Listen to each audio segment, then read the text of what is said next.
You're watching this show because someone worries that you or one of your brothers or sisters might become alienated or is alienated. Maybe you hear a lot of bad things about one of your parents. Maybe you don't like one parent very much or act like you don't. Maybe you don't even want to spend time with one parent. Here are some things we know about alienated children. Ask alienated children about their parents, and most will say that one is good and the other one is bad. Everything good in my life comes from Mom. She's all about being a mom, and I know she's always there for me. My life would be perfect if I didn't have to see my dad. You don't believe what a jerk he is. Think about the opposite of a good dad. That's my dad. Like the computer geek who can't hit a baseball, everyone has strengths and weaknesses. That's part of what makes us who we are. But if you're alienated, you see only faults in the rejected parent. You don't pay attention to the good things. At the same time, you might think only of the good things that your other parent does and forget all their faults. When reminded about good times with a rejected parent, alienated kids say, "I was just pretending. I didn't really feel that way." Or, "I didn't know any better then. I was too young. Now I can see through his act." Their feelings about the rejected parent can be summed up in one word: contempt. My father is as evil as a dictator. He made me see a tutor after school. Can you believe that? I need time with my friends, not some stupid tutor. If you're alienated, like Emily, you might get mad when others don't take your complaints seriously. Until Emily learned how to see things more clearly, she was frustrated that others didn't agree that she should reject her dad.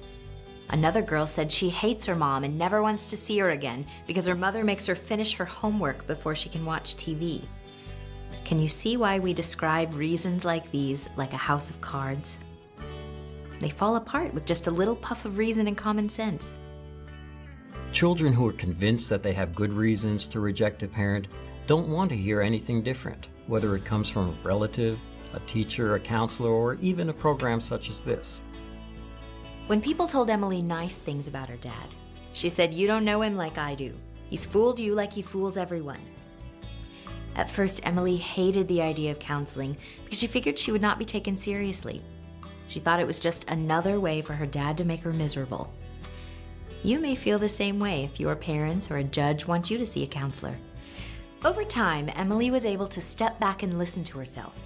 Then she realized, and was mature enough to admit, that her complaints about her father were exaggerated and sounded just like her mother's complaints about him. Before Emily figured things out, she said a lot of mean things about her dad, but she didn't feel guilty or care about how he felt. Alienated children sometimes demand that the rejected parent spend extra money on them, but they don't say thank you or spend time with the parent or even talk to them on the phone. As a result, rejected parents often feel used and unappreciated. When children criticize the rejected parent, to others these complaints sound overdramatic, exaggerated, even rehearsed, as though the children were delivering a script. Oftentimes children talk about adult issues using adult language, maybe things they've heard from others in the family. If he wanted to be a real parent, he would give Mom and me more child support instead of buying stuff for his new girlfriend. To justify their rejection of a parent, some children will complain about events that they couldn't possibly remember. For example, a teenage girl said that when she was being born, her dad was in the delivery room and he was drunk and out of control. Or children will complain about things that are so unrealistic to expect a child to be concerned about. A 6-year-old boy complained that his father spent too much money buying toys for him. A little girl complained that her grandparents had too much money. These were complaints that she heard from adults and then repeated them as if they were her own. If you've been saying a lot of bad things about one of your parents, People might say that someone else must have put these ideas in your head. Like other alienated children, you probably insist that the ideas and the opinions are your own, that no one has influenced you to have a bad point of view, that you alone have reached these harsh conclusions. What are you saying?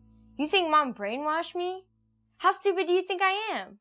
You think I'm lying, don't you? I think for myself. I know what I'm talking about. A lot of children like Emily feel they have to protect the favored parent. Even though they act comfortable with the favored parent, many alienated children secretly fear that the favored parent will disapprove if they don't turn against the other parent.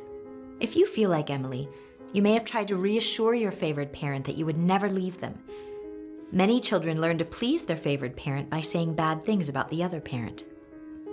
When alienated children spend time with the rejected parent, they treat that parent with utter contempt. They're hostile toward that parent. They may cuss at the rejected parent. They tell the rejected parent that they hate them. They disobey the rejected parent. In some cases, children complain that the mere thought of spending time with that parent makes them sick. The children may threaten violence toward themselves, or they may actually be violent toward the parent, or they may run away from the rejected parent. In general, children make it very difficult for the rejected parent to be around them and to enjoy spending time with them. Before Emily figured things out, she tried to stop Dad from making her come to his house. Just before leaving to go back to Mom, she used the bathroom and would not flush the toilet. She hoped he'd be so disgusted when he saw this that he wouldn't want her to return. If alienation is a problem in your family, perhaps you mistreat a parent. Or you may do the opposite and withdraw. You might remember times that you refused to go with a rejected parent when you were supposed to. Or you might have stayed in your room as much as possible, or refused to eat meals with the family, or to have a normal conversation. If your situation is really bad, you may have tried to do what many others have done, turn your back and walk away. Perhaps missing out on years of love and support from the rejected parent. Alienated children are unhappy. They don't like what is happening to them. They don't like the way they're treating the rejected parent. Deep down, they don't like themselves for doing what they're doing. But they feel trapped. They don't know a way out. You may feel so hopeless about your family situation that you think that watching this is a waste of time, that things can never get better. And maybe they can't. But try this.